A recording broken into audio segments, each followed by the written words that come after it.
you guys for my channel. Thank you guys. Garden ടിപ്സിൻ്റെ പുതിയൊരു വീഡിയോയിലോട്ട് സ്വാഗതം. ഇതാണ് നമ്മുടെ വീട്ടിൽ ആദ്യമായുണ്ടായ മാംഗോസ്റ്റിൻ. ആദ്യമായി ആ മരത്തിൽ നിന്ന് പറിച്ചതിൻ്റെ സന്തോഷവും എനിക്കും കുട്ടികൾക്കും ഒക്കെ ഉണ്ട്. അതുകൊണ്ട് തന്നെ നമ്മൾ അതിൽ കെട്ടി നിർത്തിയപ്പോഴേക്കും കുരങ്ങൻ വന്നതുകൊണ്ട് തന്നെ വേഗം പോയി പറിച്ചു. അപ്പോൾ നോക്കിയപ്പോൾ നന്നായി പഴുത്തു കഴിഞ്ഞു. അങ്ങനെ വേഗം കഴുകിക്കൊണ്ടുവന്ന് പൊളിക്കുകയാണ് മകൻ. മാംഗോസ്റ്റിൻ്റെ അടിഭാഗത്തായി ഇതുപോലെ കാണപ്പെടും. ഇതിൽ എത്ര എണ്ണമുണ്ടെന്ന്, അകത്ത് എത്ര എണ്ണമാണ് ഉള്ളതെന്ന് നമുക്ക് ഇത് നോക്കി തിരിച്ചറിയാം. ഇതിൽ 5 എണ്ണമുണ്ട്. അതുപോലെ തന്നെ ഇതിൻ്റെ അകത്തും 5 എണ്ണം കാണും. ആദ്യം കരുതിയത് ഈ മുകൾ ഭാഗത്തിരിക്കുന്നത് എന്നാണ്. പക്ഷേ മുകൾ ഭാഗത്തിരിക്കുന്നത് പൊളിച്ചു നോക്കിയപ്പോഴാണ് കാര്യം മനസ്സിലായത്. ഇതിൻ്റെ മുകളിൽ ഇരിക്കുന്ന ഇതളുകൾ നോക്കിയാണ് നമ്മൾ പൊളിച്ച് കഴിഞ്ഞപ്പോഴാണ് മനസ്സിലായത് അതിൻ്റെ അകത്ത് ഇതളുകൾ കൂടുതലാണെന്ന്. അപ്പോഴാണ് അതിൻ്റെ അടിഭാഗം ശ്രദ്ധിച്ചത്. ഈ വീഡിയോയിൽ കുറേ ദിവസമായി കായ്ക്കാതിരുന്ന മാംഗോസ്റ്റിൻ എങ്ങനെയാണ് കായ്ച്ചതെന്ന് നമ്മൾ പറയുന്നുണ്ട്. അതുകൊണ്ട് മുഴുവനായും കാണാൻ ശ്രമിക്കുക.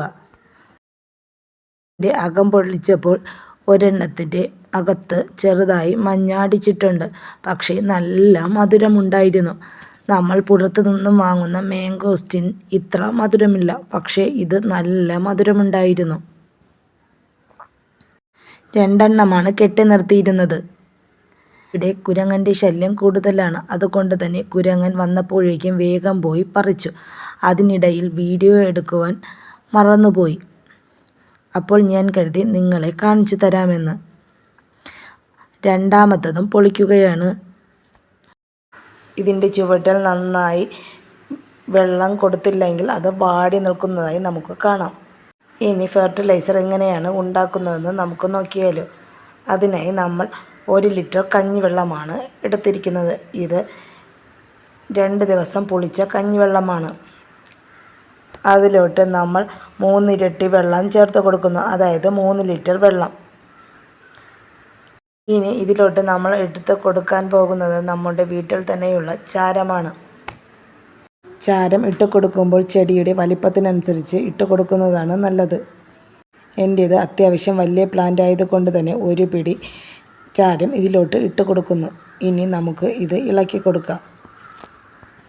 അതിൽ കിടക്കുന്ന കമ്പുകളൊക്കെ എടുത്തു മാറ്റിയില്ലെങ്കിലും കുഴപ്പമില്ല. ഇതിൻ്റെ ചുവട്ടിൽ കരിയിലകളോ തൊണ്ടോ മറ്റോ അടുക്കിയിട്ടുണ്ടെങ്കിൽ അതൊക്കെ മാറ്റിക്കൊടുത്ത ശേഷം അതിൻ്റെ ചുവട്ടിൽ നിന്നും അല്പം മാറി ഈ ഫെർട്ടിലൈസർ നമുക്ക് ഒഴിച്ചു കൊടുക്കാം. ഇതുപോലെ ഒഴിച്ചു കൊടുത്തതിന് ശേഷമാണ് എൻ്റെ ഈ പ്ലാന്റിൽ കായ് ഉണ്ടായത്.